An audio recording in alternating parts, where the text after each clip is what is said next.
We're gonna read Genesis chapter 7, and hopefully 8. Um, so you see, I went through it. I went through chapter 7 and 8 and 9, I think, right now, and I don't know. Some things came into my mind. Um, but let's read. Let's continue. Because I cannot back down with my word. I cannot back down, and I said I was gonna read the whole entire Bible. So I'm working on it. I'm keeping my promise. Until I perish. So I gotta read the whole account of the Bible. So let's do this. Come on. Look at what it says right here. We're in Genesis chapter 7 now. And it says right here, then the Lord said to Noah. So I stopped real quick right there, right? Noah. So I went to my Strong's dictionary, right? My Hebrew Strong's dictionary. And I don't know if you guys could see right here.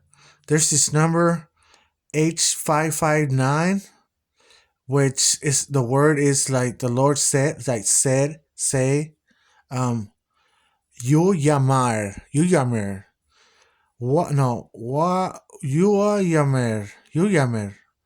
It's right here in the corner. Everybody can see it. You yamar, something like that. You are yamar. But anyway, I don't know how to pronounce it the right way in Hebrew. But that's according to what I know so far. You yamar. So you will find that word said, and a lot of the times it's just not said. It says said. You know, when the Lord says something, and the Lord said, and the Lord say, and the Lord this and that. So when the Lord speaks, right?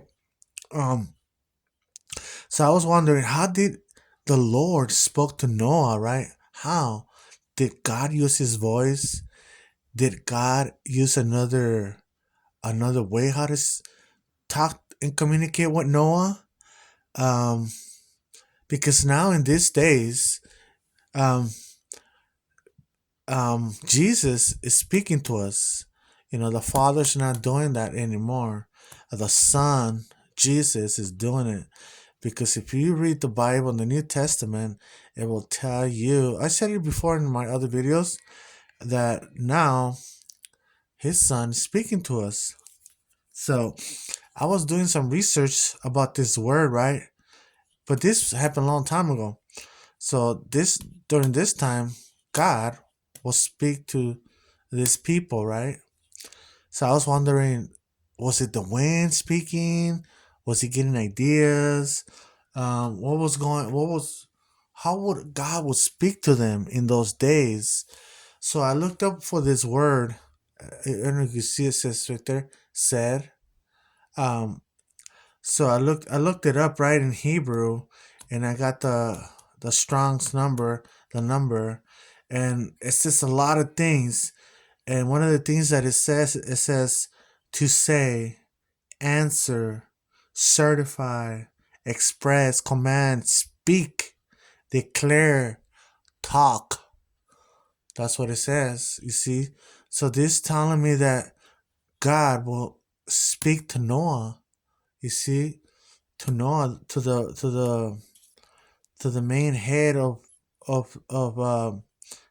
the main head of the family. He will speak to him. Um, I'm not sure if his sons or the wife or anybody else will hear the Lord too at the same time when the Lord speaking to Noah, or the Lord approached Noah uh, secretly. I mean, I don't know. So that's why we're here to find out. That's why we're investigating. Okay, so let's continue. It says right here. Okay, then the Lord said to Noah, come into the ark, you and all your household, because I have seen that you are righteous before me in this generation. You shall take with you seven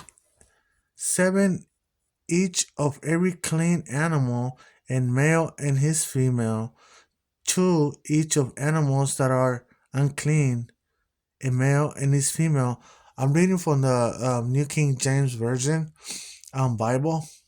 I just want to let you know. For right now, for this one right now, okay. Um, Also, we're on verse 3. Also, seven each of the birds of the air, male and female, to keep the species alive on the face of all the earth. For after 7 more days I will cause it to rain on the earth 40 days and 40 nights, and I will destroy from the face of the earth all living things that I have made. And Noah did according to all that the Lord commanded him. Noah was 600 years old when the flood waters were on the earth.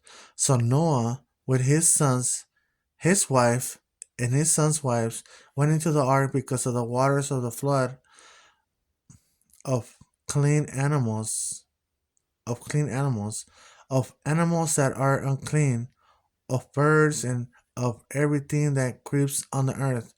Two by two they went into the ark to Noah, male and female, as God had commanded Noah. And it came to pass after 7 days that the waters of the flood were on the earth. In the 600th year of Noah's life, in the second month, the 17th day of the month, on that day all the fountains of the great deep were broken up, and the windows of the heavens were open. It says heaven right there, singular. Um, I don't know, maybe other translations use another S. I'm not sure. Um, Most likely they will. They do. And the rain was on the earth 40 days and 40 nights. On the very same day, Noah and Noah's sons, Shem, Ham, and Japheth, and Noah's wife, and the three wives of his sons with them entered the ark. They Let's go over here. I don't think you guys can see now. I gotta move my Bible a little bit. Right there. Okay, we're over here now. They and every beast of its kind, all cattle after their kind, every creeping thing that creeps on the earth after its kind, and every bird after its kind, every bird of every sort. And they went into the ark to Noah, two by two, of all flesh. It says right here, what, and they went into the ark to Noah. You see, that's what I was talking about. Um, in the other video, they went in. God let these animals in. That's what it seems like it to me right here. Because how you gonna like get seven beasts of one kind? That's a lot of work. You see, and then two that are not clean and unclean or clean or whatever. That's too much. You see, I think the Lord helped Noah with everything. Two, okay, it says right here. And they went into the ark to Noah, two by two, of all flesh, in which is the breath of life. So those that enter, male and female of all flesh, went in as God has commanded him, and the Lord shut him in. Um, what does that mean? I mean, that's when the door, it says right here, shut him in. So another translation, it says that the Lord shut the door. Okay. So we talked about it in the other video about God shutting the door and stuff. Now the flood was on the earth 40 days. The waters increased, lifted up the ark, and it rose high above the earth.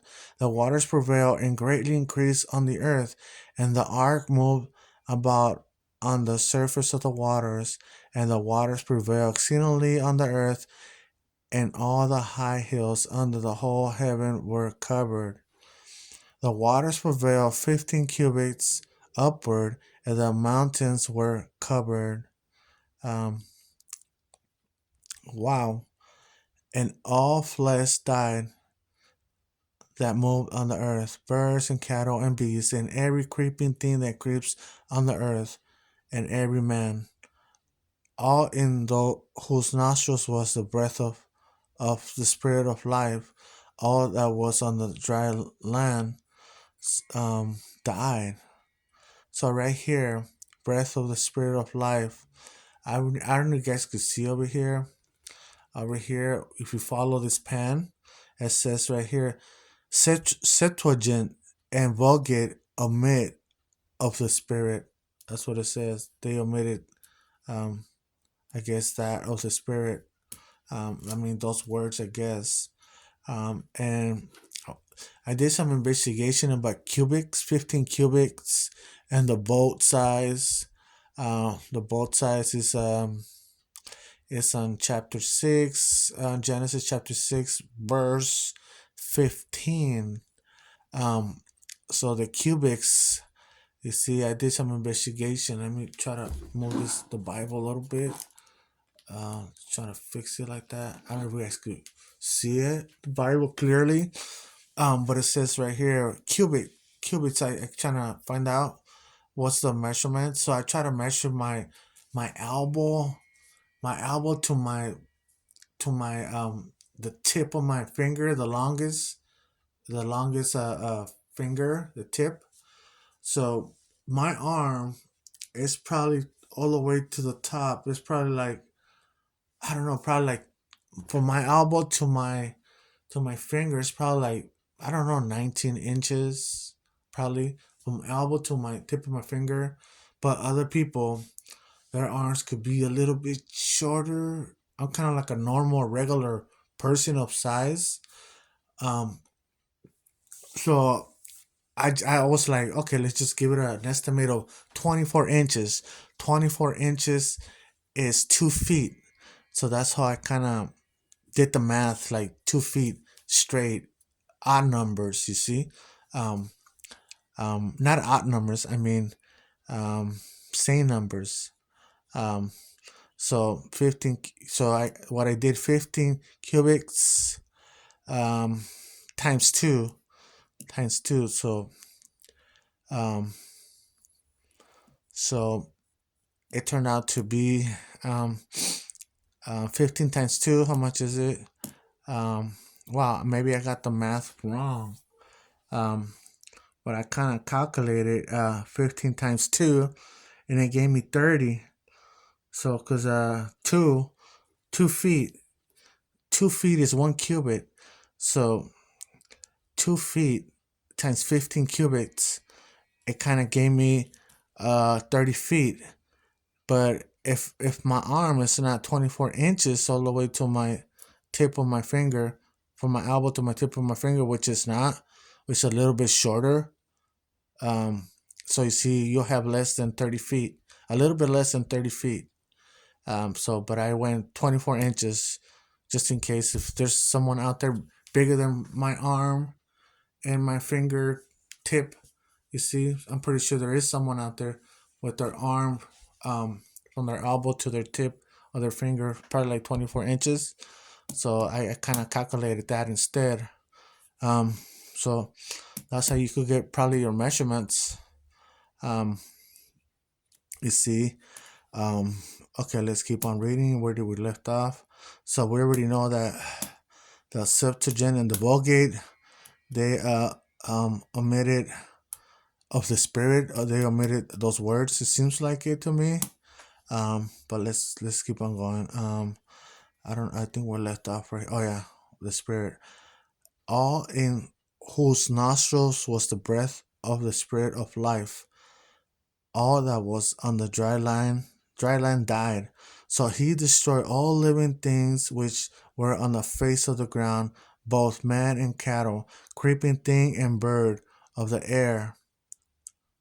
They were destroyed from the earth. Only Noah and those who were with him in the ark remained alive, and the waters prevailed on the earth 150 days. So you see, I wrote down right here, and I could see crocodiles and hippopotamus. Those guys can live through anything, basically. You see, waters, you know, it could rain so much, and these guys could probably still live, or maybe some other animals. You see, they could survive um, a very terrible thing that happened. Maybe those can, because they have the ability to survive, to breathe under the waters. You see, um, that's basically their home, under their waters, and some dry land also. Okay, we just finished chapter 7. Let's go to 8 now. Then God remembered Noah. Um, what does that mean? Then God remembered Noah. Yeah, he hasn't forgotten them. What that means, the attention was back to them from God, you see? It was back to them. And every living thing and all the animals that were with him in the ark. And God made a wind to pass over the earth. You see, God is using wind. You see, a wind. Um, awesome. So that's what I also think that he used by closing the door. Okay. God made a wind to pass over the earth, and the waters subside, reduce. The fountains of the deep and the windows of the heavens were also stopped, and the rain from heaven was restrained, and the waters receded continually from the earth. At the end of the 150 days, the waters decreased. Then the ark rested on the seventh month, the 17th day of the month, on the mountains of Ararat. You see, now today it's Turkey, Ararat. I'm pointing it right there. You see, I'm circling it, Ararat. Um, and the waters decreased continually until the 10th month. In the 10th month of the first day of the month, the tops of the mountains were seen. So it came to pass at the end of the 40 days that Noah opened the window of the ark which he had made. Then he sent out a raven, which kept going to and fro until the waters had dried up from the earth. He also sent out from himself a dove to see if the waters had receded from the face of the ground. But the dove found no resting place for the sole of her foot, and she returned into the ark to him.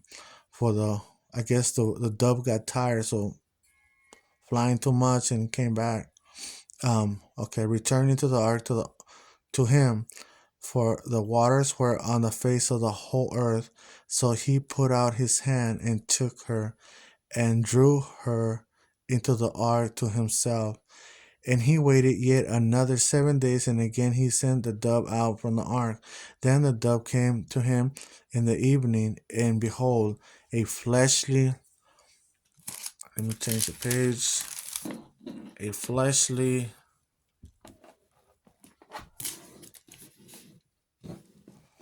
freshly plucked oil leaf was in her mouth, and no one knew that the waters had receded from the earth. So he waited yet another 7 days and sent out the dove, which did not return again to him any more. And it came to pass in the 601st year, in the first month, the first day of the month, that the waters were dried up from the earth. And Noah removed the covering of the ark and looked, and indeed the surface of the ground was dry. And in the second month of the 27th day of the month, the earth was dry. Then God spoke to Noah.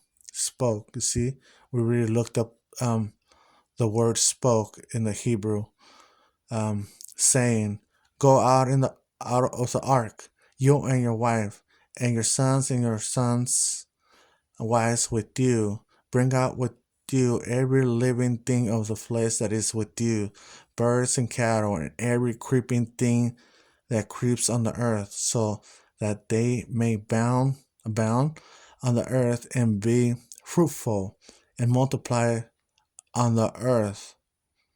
So Noah went out, and his sons and his wife and his sons' wives with him, every animal, every creeping thing, every bird, and whatever creeps on the earth, according to their families, went out of the ark. Then Noah built an altar to the Lord, and took of every clean animal and of every clean bird, and offered burnt offerings on the altar. And the Lord smelled a soothing aroma. Then the Lord said to his heart, I will never again curse the ground for man's sake, although the imagination of man's heart is evil from his youth, nor will I again destroy every living thing as I have done. Um, while the earth remains, seed time and harvest, cold and heat, winter and summer, and day and night should not cease. Oh, wow, nice. So God blessed Noah and his sons and said to them, Be fruitful and multiply and fill the earth, and the fear of you and the dread of you should be on every beast of the earth and every bird of the air, on all that move on the earth, and on all the fish of the sea that are given into your hand. Every moving thing that lives shall be food for you. I have given you all these things, even as the green herbs.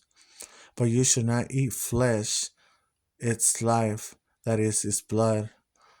Um, Surely, for your lifeblood, I will demand a reckoning from the